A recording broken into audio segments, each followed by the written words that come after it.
Black fatigue. This video might make you uncomfortable, but it needs to be made.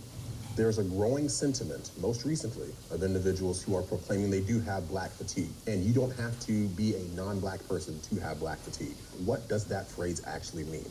Essentially, Black fatigue is a growing weariness of the actions of the quote-unquote Black community. But it goes deeper than that, because we are in 2025 now, and we are being judged based on the content of our character and not the color of our skin.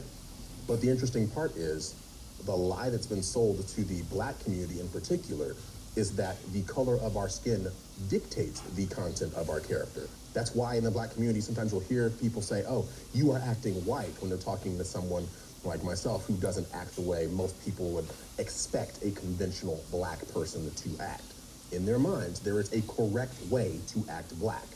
And the people in your ethnic group who fulfill those very negative stereotypes, those are the ones who are going to essentially drag down the collective whole. And that's why there's individuals who are Black who do and can have Black fatigue, because they see how damaging it is to see the worst of us attract all this negative attention that then unfortunately gets ascribed to the entire race all too often. But what's unfortunate is here in 2025, now we have to contend with the fact that there's people who are so sick and tired of seeing those negative aspects, those negative individuals in the Black community attracting all this attention. That's what is spurring this Black. I think it's something that needs to be talked about. And until we turn inward and address the issues in our own communities, I fear that this is only going to continue and get worse. And that's exactly what the powers that be want. They want to have us against each other instead of us against those who are really pulling the strings in the background. Hello everyone, welcome back to my channel. My name is Trista, and today I am talking about, it's kind of continuing from my last video on the Black female statue. I am talking about Black fatigue, and this goes right along with that. I definitely want to just hone in on that and really start to flesh it out. Let's actually expose the lies of the enemy and really dig into this and hold accountable, these type of people that think this way. So I really thought that this was a really interesting topic to really talk about Black fatigue. The person that you just heard from is Damien Felder, and I follow him on TikTok, and he just really brings up really good points and some of the things that he talked about in explaining exactly what Black fatigue is. And I would even go further and really just kind of flesh it out. This female statue that would just happen, and it's being promoted down in Times Square. And people just didn't understand why there's so much backlash.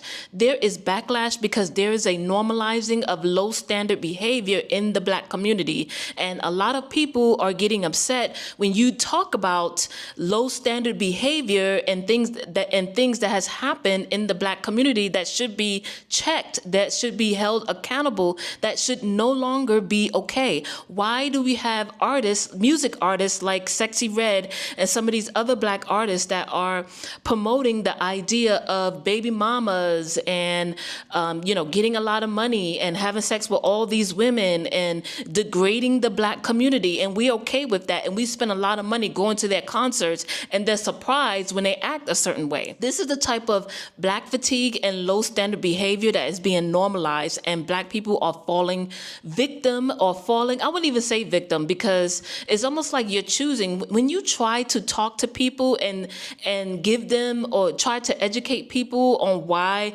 certain things are happening, it's like they do not want to understand that topic.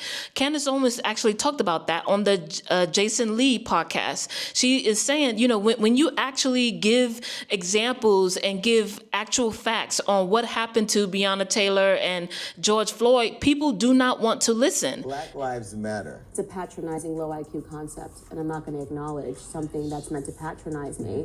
That's the reality. This is so stupid. You think so? It's very stupid. How so? I'm so tired of this fake victim narrative of every person that gets into a circumstance, and we ignore the facts of the case. First and foremost, what do you even know about these cases? But I don't understand how you don't appear to have empathy for the literal Black American lived experience in the hoods that you referenced. You can't just account, what my experience is, because I don't run around acting like a victim. I am not going to play a game and pretend and lie to people that if you lean into victimhood, you could be successful, you can get ahead, or this is the right way, or like, yeah, go riot and burn down your own block in your own neighborhood because you're angry. That just doesn't work. That is not how any community gets ahead, and least of all ours. My frustration is that we are the only community in the world that will riot for our criminals while taking down people that could advance the Black community. It is impossible for any community to get ahead when the tribalism is,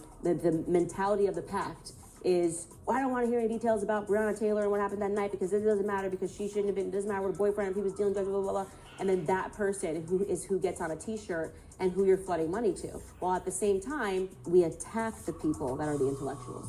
My whole point is this. I used to think that abortion was okay until I began to learn more about it and learn exactly what they're doing when people actually are having an abortion, what they actually do to the child. That is moving forward in our thinking. When I posted that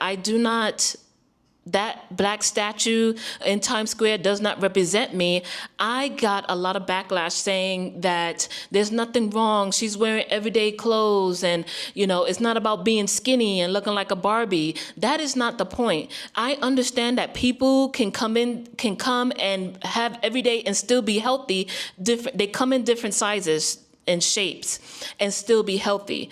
What I'm saying is, again, there is the normalizing of low behavior, low standard behavior. All the things that you see with people fighting, and there's always somebody fighting in the Black community. Black Lives Matter, the founder of Black Lives Matter, took you guys' money and decided to get a house and live in a white neighborhood. That is not showing Black Lives Matter, but then we're still defending it. We're still defending Black Lives Matter. Why?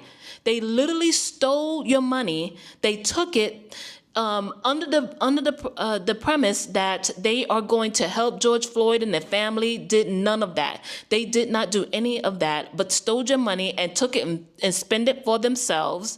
Even now, with the kid that stabbed the white kid, now we're raising so much money and thinking that this is okay. This is not okay. This is low standard behavior. And it's not just in our health. It's not just in our music and not just in the church. And it's not just in our everyday lives. It's also in Congress. Jasmine Crockett is out here acting like the ghetto ratchet person and acting like she represents the Black community. This is the type of behavior that is being normalized. They try to act like, oh, political violence, it's the Democrats and it's the liberals, and it's like, actually,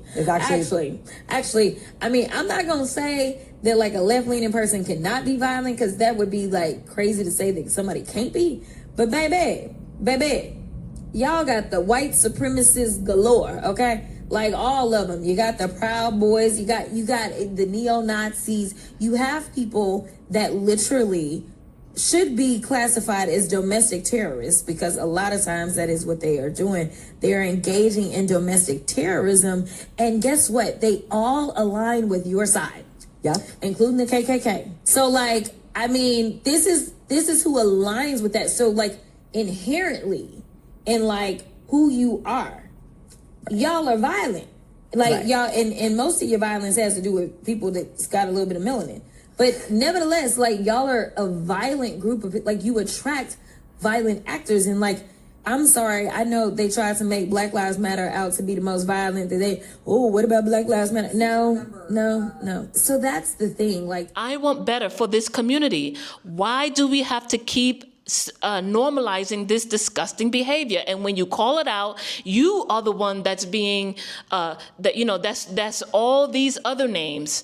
And then all of a sudden, even on my Facebook page, I am calling out people that are screaming racism in these different parts of the country and lying about it because they want to say that America is so racist, but they making up these scenarios. An embarrassment is the fact that we rank highest among abortion, single-family households, STDs, and divorce.